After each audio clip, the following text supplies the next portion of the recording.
खुशखबरी हो उस बंदे को कि जो क़यामत के दिन आया और उसने अपने आमाल नामे में कसरत से इस्तिग़फ़ार को देखा। इमाम अहमद बिन हंबल सफ़र कर रहे थे, बड़ा फेमस वाक़या है। सफ़र कर रहे थे, रात लेट हो गई, मस्जिद में इजाज़त है कि मैं रात यहाँ रह लूँ, तो उन्होंने कहा नहीं आप यहाँ रात नहीं रह सकते। तो एक नान बनाने वाला गुजर आता, तो मैंने कहा आप क्यों बुजुर्ग को तंग करें, बुजुर्ग आप मेरे पास हैं बाबा जी, मेरे घर रह लें। तो उन्होंने कहा ठीक है।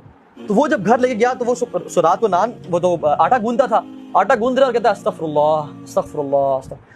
इमाम अहमद बिन हंबल रहमतुल्लाह बैठे हैं, कहते हैं आपको इस जिक्र ने कभी जिंदगी में फायदा भी पहुंचाया है? तो उन्होंने कहा आपको मैं क्या बताऊं। तो आपने पूछ लिया है, पहले मैं गरीब था, फकीर था, जब से मैं जिक्र ये करना शुरू हुआ हूं, माल इतना है कि संभाला नहीं जाता मुझसे, और हर दुआ मेरी अल्लाह रब्बुल आलमीन ने कबूल किया, बस एक दुआ जो रह गई है।